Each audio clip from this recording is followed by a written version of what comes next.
अस्सलाम वालेकुम। भारतीय वज़ीर आज़म नरेंद्र मोदी का दौरा अमरीका, अमरीकी सदर जो बाइडन से मुलाकात और मुलाकात के बाद मुश्तरका एलामिया, जिसमें पाकिस्तान पर दहशतगर्दों की मुआवनत का इल्ज़ाम लगाया गया। साथ ही भारत को जदीद फौजी टेक्नोलॉजी की मुंतकली की बात भी की गई। अब इस पूरे दौरे में भारत से कहीं ज़्यादा अमरीका के किरदार और उसकी पॉलिसी तवज्जो तलब है। एक वो वक्त था जब अमेरिका ने गुजरात फसादात के बाद नरेंद्र मोदी को वीज़ा देने से इनकार कर दिया था, और आज ये आलम है कि अमेरिका भारत में इंसानी हुकूक की पाबंदियों को यकसर नज़रअंदाज किए बैठा है। अमेरिका को भारत में अक़लियतों पर ढाए जाने वाले मज़ालिम नज़र नहीं आ रहे, और ना ही दुनिया की सबसे बड़ी इंसानी जेल मकबूजा कश्मीर में भारतीय जारियत और स्टेट टेररिज्म दिखाई दे रहा है। इंसानी हुकूक का चैंपियन पाकिस्तान की दहशतगर्दी के खिलाफ जंग की काविशों को कैसे फरामोश कर सकता है? ये और इससे जुड़े बहुत से सवालों के जवाब जानने की कोशिश करेंगे आज के प्रोग्राम में। अपने गेस्ट पैनल का आपसे तारुफ करवाता चलूँ। इस वक्त हमें ज्वाइन किया जमील अहमद खान, साबिक सिफारतकार। बहुत शुक्रिया डॉक्टर साहब आपका। डॉक्टर फरहत आसिफ भी इस वक्त हमारे साथ मौजूद हैं। आप फाउंडर प्रेसिडेंट हैं institute of peace and development studies की। बहुत शुक्रिया डॉक्टर आसिफ, फरहत आसिफ आपका भी।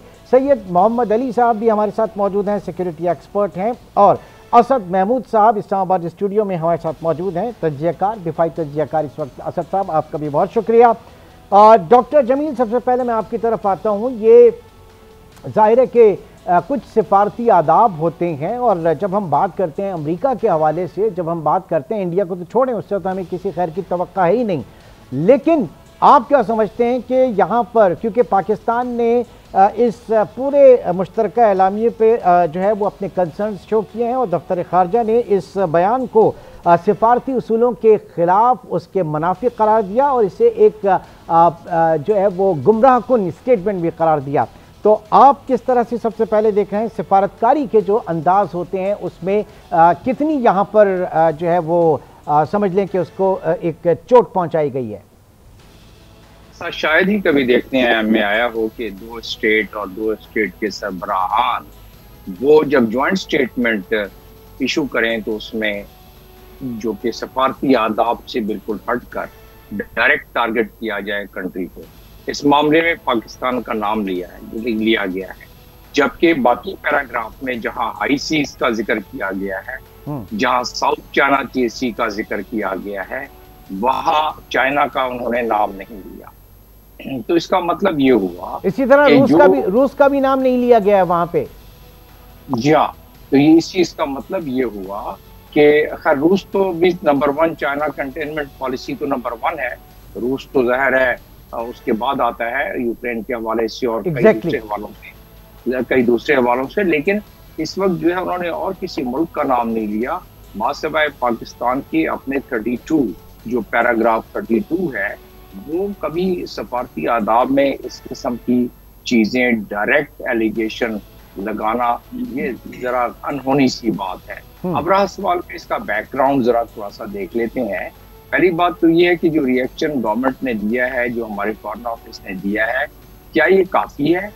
अगर ऐसे ही रिएक्शन जिस तरह पहले दिया गया था जब ट्रंप ने बात की थी क्रॉस बॉर्डर की, और जब ट्रंप ने बात की थी इससे मिलती जुलती मोदी से मिलने के बाद, तो उस वक्त इसका हमने डिमार्श कोई नहीं इशू किया।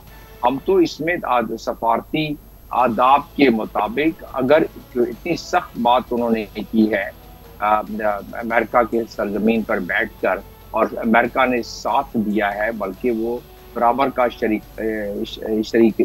रहा, शिरकतदार रहा कि ज्वाइंट स्टेटमेंट उसने भेजी, इसमें दी, तो उसका मतलब ये हुआ कि वो हम अगर इस वक्त सही मानों में डिप्लोमेटिक प्रोटेस्ट करें तो अपना वहां से सफीर वापस बुला सकते हैं। That is escalating the level incommensurate with the seriousness of what they have said in their joint statement, what they have issued in their joint statement. तो ये तो रहा, लेकिन ये मैं समझता हूँ कि पाकिस्तान पहले भी उसने ऐसा नहीं किया, जिसकी वजह से नरेंद्र मोदी यानी भारत जिसकी वजह से शेर बनता गया, और दूसरे ममालिक में जाके जॉइंट स्टेटमेंट्स के जरिए वो कर रहे हैं। तो बात यहाँ रुकती नजर नहीं आ रही। जरा इस पे लेते हैं व्यू लेते हैं, डॉक्टर फरहत आसिफ का जो है वो व्यू लेते हैं। क्या पाकिस्तान का वजारत खारजा की तरफ से ज़ाहिर है कि उसने कंडेम किया इसे और इसे गुमराह कुन एक प्रोपेगेंडा करार दिया।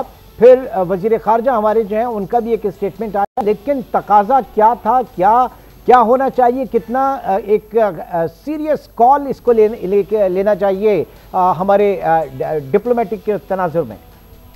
बहुत शुक्रिया। पहले तो आपने मुझे प्रोग्राम में दावत दी है, बहुत इम्पोर्टेंट डेवलपमेंट है ये रीज खित्ते के हवाले से। पाकिस्तान US बायलैटरल रिलेशंस और खित्ते के हवाले से बड़ी एक इम्पॉर्टेंट डेवलपमेंट इस तरह से है कि ये स्टेटमेंट जब किसी इस तरह के लेवल्स में जब एक हेड ऑफ स्टेट और हेड ऑफ स्टेट्स मिलते हैं आपस में, तो कैसे वो स्टेटमेंट्स इशू करते हैं, वो अपने बायलैटरल रिलेशंस पे ज़्यादा फोकस करते हैं। लेकिन जब हम यहाँ स्टेटमेंट देते हैं तो वहाँ पाकिस्तान को उन्होंने बिल्कुल एक खींच के लाया है, एक अनकॉल्ड फॉर मेंशन है पाकिस्तान का।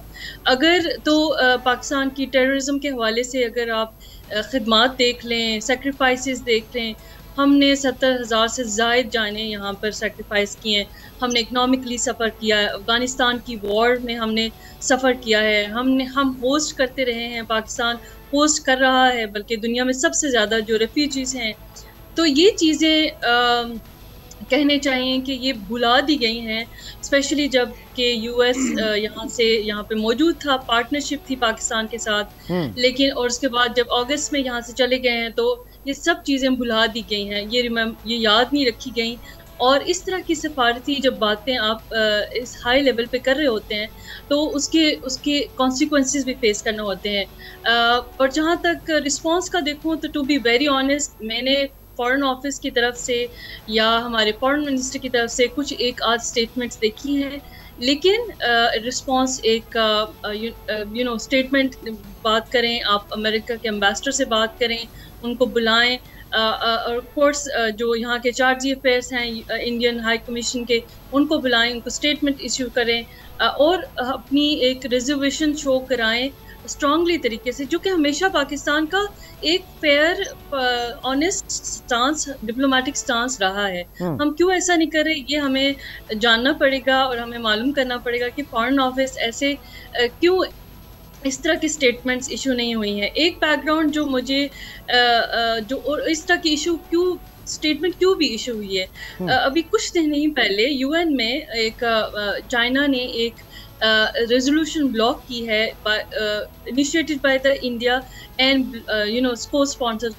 सपोर्टेड बाय द US, जिसमें ये कहा गया है कि one of the terrorist which is not considered as terrorist, उसको ब्लॉक कर दिया है यूनाइटेड नेशन के वो स्पेशली उनको डिक्लेयर करें। तो वो जो रेजोल्यूशन है UN की, वो एक अनफेयर ग्राउंड पे और फेयर ग्राउंड पे अनफेयर ग्राउंड पे स्टार्ट की गई थी और अनफेयर ग्राउंड पे from China has been block. तो उसका एक रिएक्शन उन्होंने इस पैराग्राफ में ऐड किया है। अदरवाइज इस तरह की हाई लेवल स्टेटमेंट्स में, जैसे कि जमील साहब ने भी जिक्र किया है कि जब आप क्वाड की बात करते हैं, जब आप स्ट्रेटेजिक पार्टनरशिप की बात करते हैं, तब आप चाइना को या किसी दूसरे मुल्क को मेंशन नहीं करते, क्योंकि अगेन आपको मालूम है कि उसके रिएक्शंस कितने शदीद आएंगे।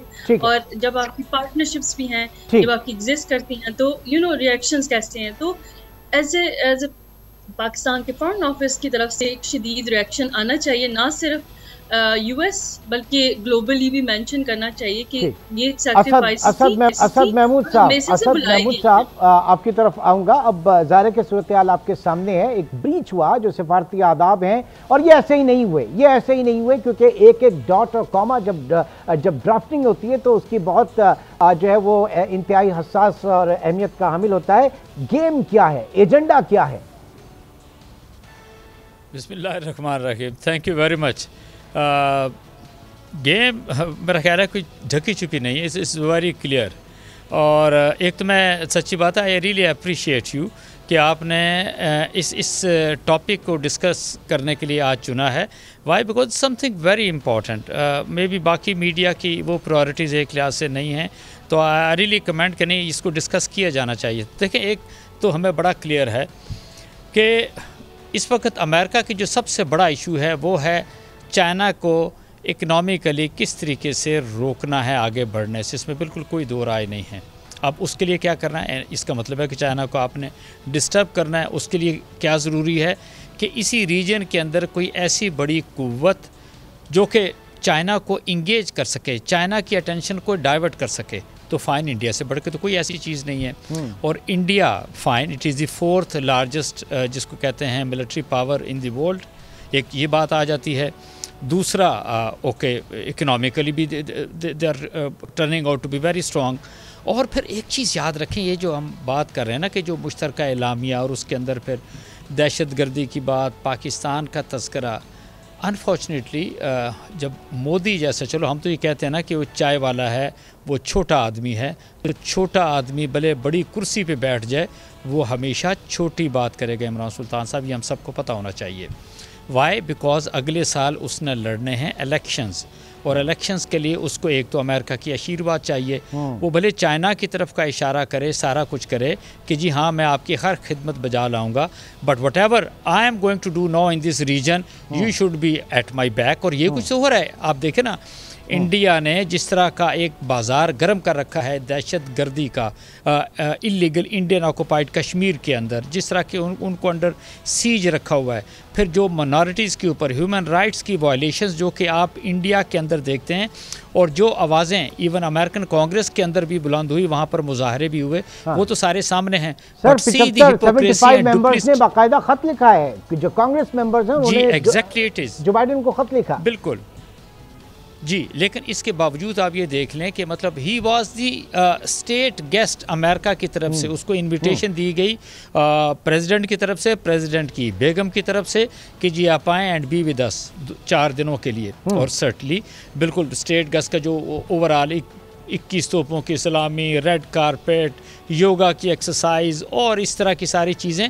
और मुश्तरका इलामिया तो आप देखें, याद करें जब आप मुश्तरका इलामिया ये पढ़ते हैं, और it takes time in reading it all this, ये जो मुश्तरका इलामिया उन्होंने इशू किया है, तो हमने तो एक पॉइंट एक क्लास से उठाया विच इज़ कंसर्निंग पाकिस्तान। तो मुझे ना नॉर्मली वो 60s का या 50s का ज़माना याद आता है, जब इन्हीं हालात के अंदर ये पाकिस्तान के जो रूलर्स थे वो जब अमेरिका जाया करते थे तो they used to be called the state guest. इसी तरह की स्टेटमेंट्स आया करती थी, इसी तरह कि ओके जी आप कह सकते हैं कि रिलेशनशिप की बात होती थी, उनको टाइज़ को मजबूत करने की बात होती थी, आप ट्रांसफ़र ऑफ टेक्नोलॉजी की बात करते थे, आप डिफेंस इंडस्ट्री के अंदर जाने की, डिफेंस इक्विपमेंट देने की बात करते थे। मोहम्मद अली साहब, आपकी तरफ आऊँगा, आप सिक्योरिटी एक्सपर्ट हैं। कल के प्रोग्राम में मैं बात कर रहा था इंटीग्रेटेड जो थिएटर कमांड भारत जो है वो 2024 के एंड तक 3 कायम करना चाह रहा है, उसके ऊपर कल मैंने पूरा एक प्रोग्राम किया था और डिफेंस एनालिस्ट वगैरह मौजूद थे। आज बात हो रही है कि जनाब जदीद फौजी टेक्नोलॉजी जो है वो ट्रांसफ़र की जाएगी इंडिया को। ये तो पूरे खित्ते में ताकत का तवाज़ुन बिगड़ जाएगा, एक इम्बैलेंस क्रिएट होने जा रहा है। जी बिल्कुल, बहुत शुक्रिया। मैं मुख्तसरन आपकी बात को आगे बढ़ाना चाहूँगा। देखें, दिफाई और सलामती के अमूर में ज़मीन आसमान का फ़र्क होता है। पहली बात यह कि मैं मुदमाना अंदाज में थोड़ा सा डिसएग्री करूँगा पुराने दूसरे पैनलिस्ट से कि मुझे इस जॉइंट स्टेटमेंट है इस पे गुस्सा तो आया लेकिन हैरत बिल्कुल भी नहीं हुई। अच्छा। क्योंकि देखें, जो पाकिस्तान के खिलाफ भारतीय हाइब्रिड वॉरफेयर है वो सिर्फ पाकिस्तान के अंदर नहीं लड़ी जा रही, ये आलमी सतह पे लड़ी जा रही है। और भारत की पिछले 20 साल से ये कोशिश है कि चूंकि वो पाकिस्तान को डायरेक्टली बायलैटरल लेवल पर कोर्स नहीं कर सकता, हमला नहीं कर सकता, दबा नहीं सकता, तो उसने उसकी बुनियादी हुकूमत अमली का जो अंसर है वो ये है कि अमरीकी फैसलों और राय और बयानिए पे असरअंदाज होके इनडायरेक्टली पाकिस्तान को कोर्स किया जाए। और ये कोई पहली बात नहीं है, ठीक है, ये लेवल बहुत हाई है, लेकिन ऐसी दर्जनों करारदादें अक़वाम मुत्तहिदा की सिक्योरिटी काउंसिल ने भारत ने पेश करने की कोशिश की जिसमें पाकिस्तान को दहशतगर्द मुल्क गर्दाना जाए, और इसकी कोशिश की कि हम पे सैंक्शंस लगे, और अगर चाइना उनको वीटो ना करता तो मुझे कहने दीजिए आपके फोरम से, अमेरिका, बरतानिया, फ्रांस और रूस उसको सपोर्ट करते रहे हैं पिछले 20 सालों में। तो मैं तो आपकी हैरानी पे हैरान हो रहा हूं कि ये अगर चीन का वीटो ना हो तो हम पे पता नहीं कब से सैंक्शंस लग चुकी हो। पहली बात तो ये हकीकत को समझना जरूरी है वेरी क्विकली। देखिए, there is a method to the madness. जो भारत की पाकिस्तान के खिलाफ हाइब्रिड वॉर है, वो सिर्फ हमारे जोग्राफिया पर के खिलाफ नहीं है, उसकी 5 डायमेंशंस हैं। वेरी क्विकली, पहली डायमेंशन उसकी इंफॉर्मेशन डोमेन में है, यानी कि हमारे खिलाफ आलमी सतह पे ये बयानिया बनाना कि ये एक दहशतगर्द रियासत है और इसके पास एटमी हथियार हैं और ये अनस्टेबल है। नंबर 2, हम पे इकोनॉमिक कोएर्शन लाना, फैटिव के जरिए से हम पे सैंक्शंस लगवाना। नंबर 3 के फैटिव के ऊपर असरअंदाज होकर, इवन IMF के ऊपर असरअंदाज होकर पूरी कोशिश है भारत की कि पाकिस्तान का रास्ता रोका जाए। हमारे साथ मौजूद है, एक छोटे से ब्रेक की कॉल है, ब्रेक के बाद डिस्कशन को आगे बढ़ाते हैं।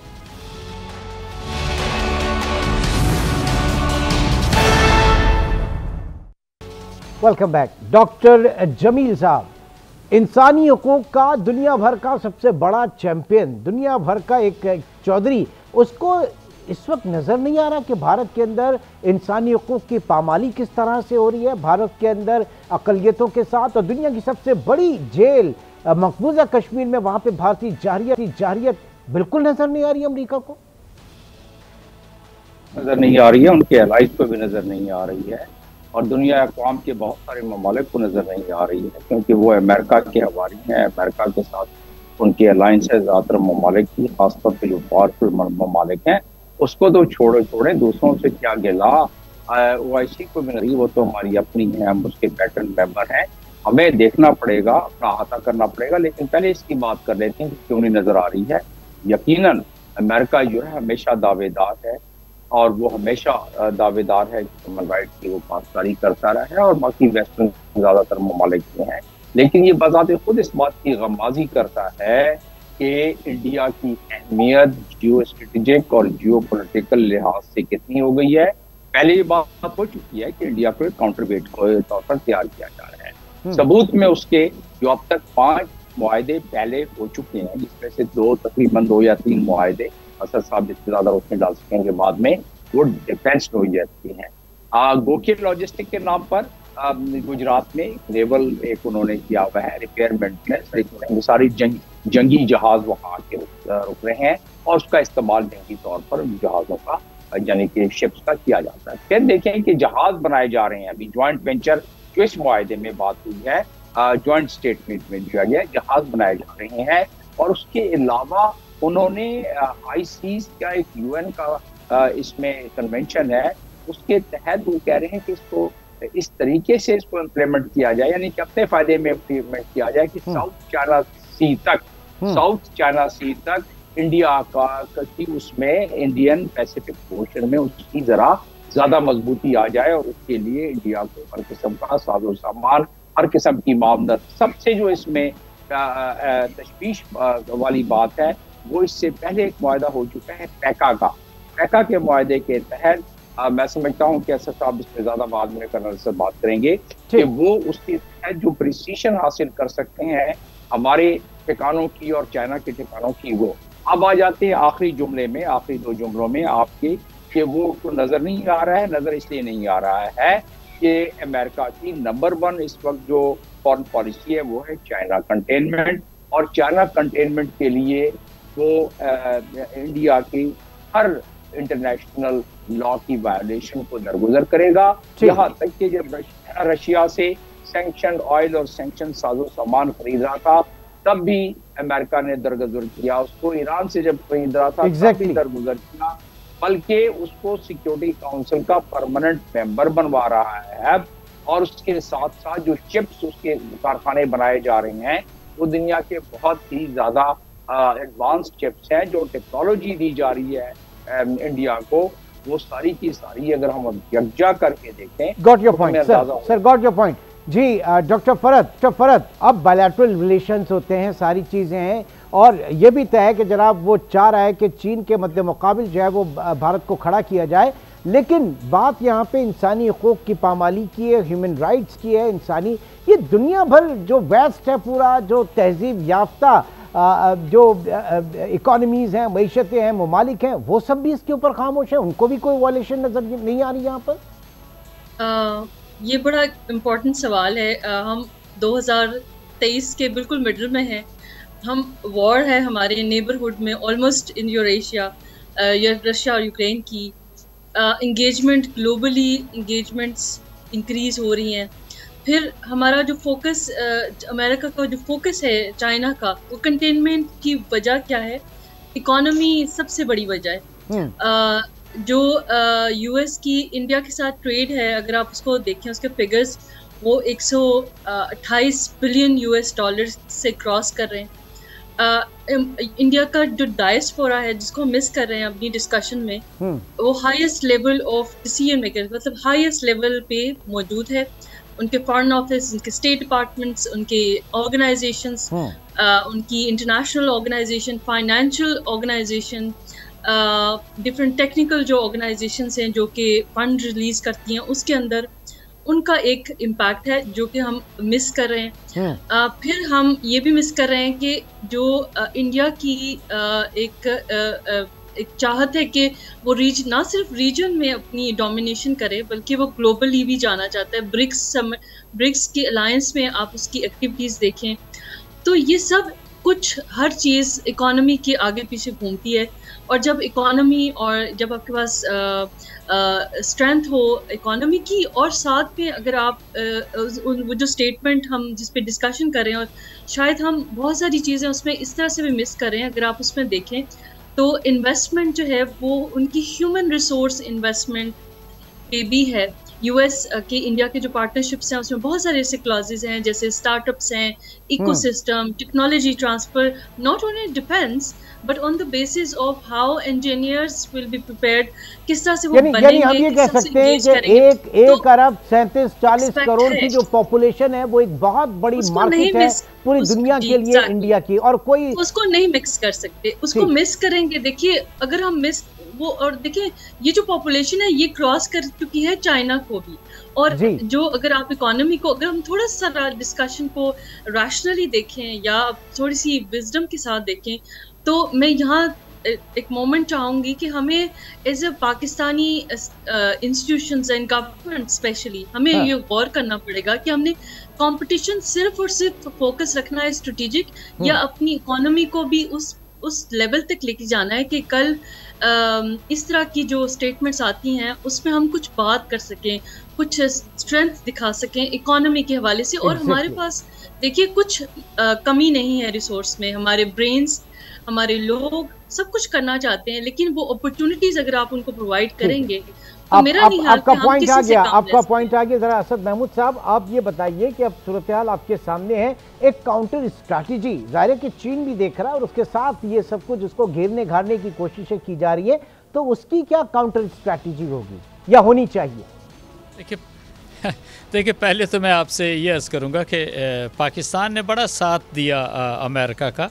ठीक है, अमेरिका ने अगर हमसे फ़ायदे लिए तो हमने भी अमेरिका से बहुत फ़ायदे लिए, बट जनरली जब हम साथ चले और आखिर में लिखा जी कि friends but not the masters, तो बात ये आ जाती है कि हमने तो वो चख लिया दोस्ती का एक लिहाज से अमेरिका के साथ चलने का मज़ा, या फिर मे भी अगर हम पाकिस्तानी अनफॉर्चुनेटली अगर अमेरिका की मोहब्बत में भी गिरफ़्तार हुए तो उसका भी बड़ा हमें क्लियर एक लिहाज से इंडिकेशंस मिली कि जब जब पाकिस्तान को, पाकिस्तानियों को ज़रूरत पड़ी किसी तरह से, तो अमेरिका कभी आपके साथ खड़ा नहीं हुआ। So this is what it is written right on the walls. अगर इसी चीज़ को सातवां बहरी बेड़ा उसका इंतजार ही रहा। जी बिल्कुल ऐसा ही है। दूसरी चीज़, अगर आप चाइना की आपने कहा कि हाँ ठीक है, चाइना को वो काउंटर करना चाहता है, उनको केटर करना चाहता है, अमेरिका की आप बात करते हैं, बिकॉज जब तक तो China was doing everything with in China तो तब तो कोई इशू नहीं था। अब जब उन्होंने BRI का सिलसिला किया, विद इन दैट CPEC को एक लिहाज से लेके चले गए, कम्युनिकेशन नेटवर्क को, रेल नेटवर्क को, हर चीज़ के ऊपर जो चाइना ने फोकस किया, दुनिया को इकट्ठा करने की कोशिश की, यूरोप की तरफ, अफ्रीका की तरफ, एशिया की तरफ, तो उस वक्त समझ इनको नहीं आई कि अब हमें करना क्या है। तो बेसिकली तो अमेरिका जो है वो बदी की कुव्वत है। मतलब आप ये कह सकते हैं कि अमेरिका ने आज तक, आप ये देखें कि अगर 240 या 45 साल की हिस्ट्री है तो 3-4 साल शायद उसने जंगें नहीं लड़ी, बाकी तो सारी ये 240 years they have been constantly in war वाली बात करते हैं। दुनिया के अंदर इस वक्त भी अगर देखते हैं प्रॉस्पेरिटी वर्सेस बदी की कुव्वत, जी बिल्कुल ऐसे ही है। और 40% जो दुनिया का असलहा है वो इस वक्त जो अमेरिका है वो दुनिया को एक्सपोर्ट कर रहा है। तो इसकी तो बहुत बड़ी इंडस्ट्री है असलहे की, उसने चलाना है। अभी देखें ना, अगर अभी हल्का सा तस्करा हुआ था यूक्रेन का और रशिया का, तो आप देखें नेटो तो जब अफ़गानिस्तान से निकला अमेरिका, तो आपको लगता था कि नहीं अमेरिका इस गोइंग, नेटो की तो अब ज़रूरत ही कोई नहीं रह गई। और आप ये देखें कि यूरोपियंस को वो बिल्कुल घुटनों के बल ये जंग लेकर आ गई है। Russia is in trouble, Ukraine तो एक लिहाज से ख़त्म हो गया, लेकिन अमेरिका ने जो अपनी उसकी स्ट्रैटेजी थी उसके अंदर आप कामयाब हो गया कि जी नहीं नेटो तो बड़ा ज़रूरी है, उसको एक लिहाज से चलना चाहिए। अब इंडिया का भी इसी तरह का अशर आप देखेंगे कि इंडिया इस वक्त बड़ा, जिसको कहते हैं ना, इलाके का थानेदार बन रहा है। ये सारी स्टेटमेंट आप देखें, इसके अंदर आपको नेपाल भी नज़र आएगा, म्यांमार भी नज़र आएगा, श्रीलंका में भी नज़र आ जाए, अफ़गानिस्तान को वो टच कर रहा है, पाकिस्तान को तो देख लें, उसको दहशतगर्दी के साथ जोड़ दिया। नो, ये है वो प्रॉब्लम कि जी नहीं, हमने किसी सूरत के अंदर इलाके का थानेदार बनना है, इस रीजन का थानेदार बनना है। और उनको प्रॉब्लम क्या है, सिर्फ पाकिस्तान से एक लिहाज से आती है। एंड माइंड यू, अगर इंडिया के बस में होता तो वो शायद कब की चढ़ाई कर चुका था पाकिस्तान के ऊपर। मैं ये बताऊं, yes, India is in deep trouble because of Pakistan. मैं आपसे बताऊं, यहाँ बहुत सारे लोग कहते हैं कि नहीं जी वो इंडिया तो एक मौके की तलाश के अंदर है, वो फिर पाकिस्तान पे चढ़ाई कर दौड़ेगा। We are exactly waiting for India. हाँ, वो आए तो सही, ज़रा फिर देखो उसके साथ एक्चुअली होता क्या है।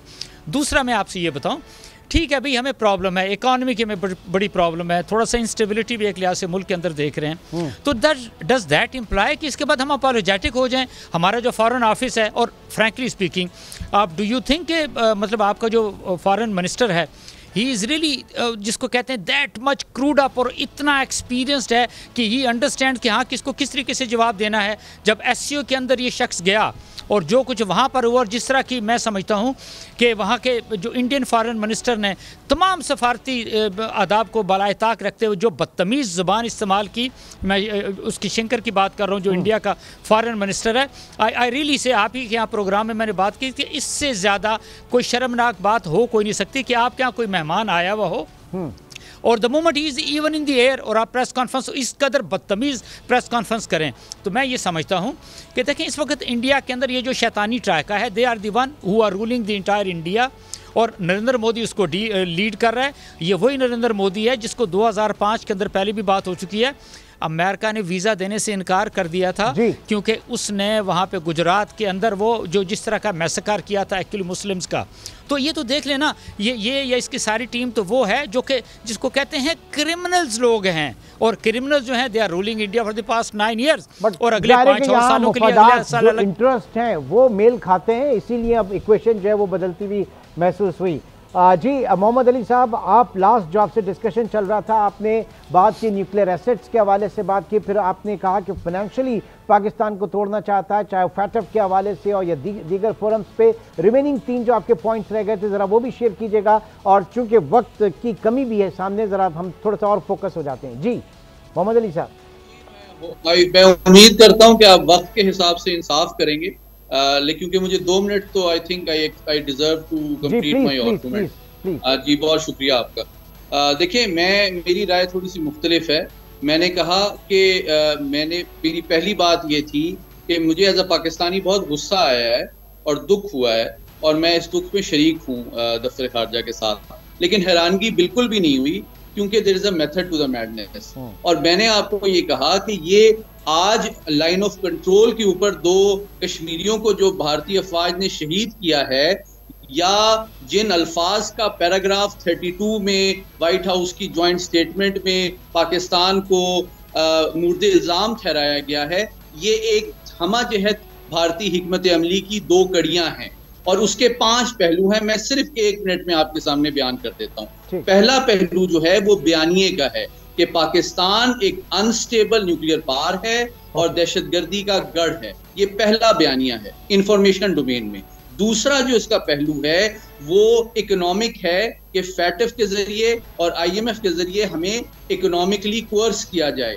और नंबर 3 जो है वो डिप्लोमेटिक है, जिसमें मुतादिद बार पाकिस्तान पे सैंक्शंस लगाने की ना सिर्फ अमेरिका बल्कि रूस, बरतानिया और फ्रांस की मदद से कोशिश की गई, और चीन ने उसको वीटो किया।